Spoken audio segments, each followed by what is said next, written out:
எவ்வளோ வேலைகள் இருக்குது. இதையெல்லாம் விட்டுட்டு அனிதா ராதாகிருஷ்ணன் எப்பவுமே இந்த மாதிரி அவதூறு வழக்குகளை கைது பண்ணுறதே கிடையாது. ஜெயலலிதா பீரியடில் என் மேலே 16 கேஸு, தலைவர் தளபதி மீது 40 கேஸு, எடப்பாடி பீரியட்லையும் கேஸ் போட்டாங்க. ஆனால் எந்த ஆட்சியிலும் அவதூறு வழக்குகளை கைது செய்வது வழக்கமே கிடையாது.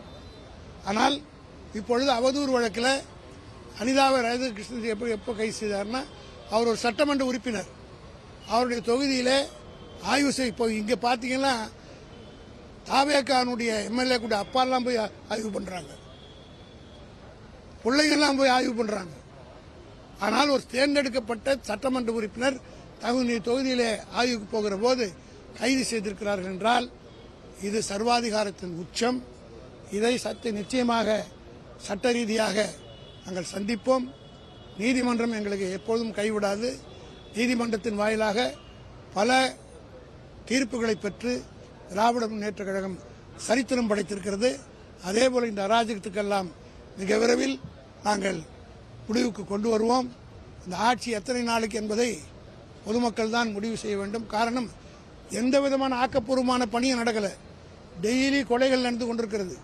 பத்திரிகை எடுத்தால் நித்தம் கொலை. இப்போ கூட டிவியை பார்த்துட்டு வரேன், பாலியல் பலாத்காரத்தில் 5 பேர் பண்ருட்டிக்கு அருகில் கைது செய்யப்பட்டார். ஒரு சின்ன பொண்ணை பாலியல் பண்ணாங்கன்னு டிவியில் பார்க்குறேன். ஆக பாலியல் பலாத்காரம் நடந்து கொண்டிருக்கிறது, கொலை நடந்து கொண்டிருக்கிறது, கஞ்சா வித்து கொண்டிருக்கிறார்கள், எல்லா விதமான தவறுகளும் நடந்து கொண்டிருக்கிறது. ஆனால் அதையெல்லாம் கவனிப்பதற்கு இன்றைக்கு இருக்கிற ஆட்சியாளருக்கு நேரமில்லை.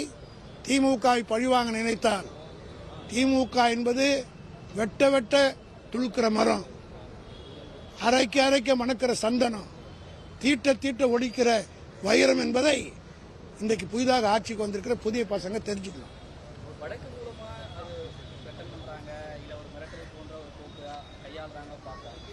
இதையெல்லாம் நாங்கள் பார்த்து சகிச்சு 76-77 வருஷம் பார்த்துட்டோங்க. இவெல்லாம் எங்களுக்கு ஒன்றுமே கிடையாது. இதெல்லாம் வந்து எங்களுக்கு ஒன்றும் கிடையாது, பார்த்துப்போம். திமுக தலைவரும் கட்சியை விட்டு விலகினாதான் திமுக நல்லதுன்னு சொல்லிட்டு நிர்மல்குமார் சொல்றாரு. அவர் யார் அவர் சொல்றதுக்கு? அவர் போல பல கட்சிக்கு போயிட்டு வந்தவர்கள் எங்கள் தலைவர். அவர் வந்து தலைவர்களால் 2 கோடி தொண்டர்களால் தேர்ந்தெடுக்கப்பட்ட தலைவர், நாடு ஏற்றுக்கொண்ட தலைவர். ஆக நிர்மல்குமாரை போல 10 கட்சிக்கு போயிட்டு வந்தவர் இல்லை. இன்னும் 8 கட்சி. இந்த ஒன்று மாத்திரம் சொல்றேன், தெருவில் இருக்கிறதெல்லாம் கொண்டாந்து குப்பை மாதிரி கொண்டாந்து மொத்தமாக வச்சுட்டு லாரியில் ஏற்றிட்டு போவாங்கல்ல, அதுபோல இன்றைக்கு விஜய் ஒவ்வொரு கட்சியில் இருக்கிற குப்பைகளாக கொண்டுட்டு வந்து ஆட்சியில் வச்சிருக்காரு. மிக விரைவில் இவங்களால் தான் இவருக்கு ஆபத்து வரப்போகுது.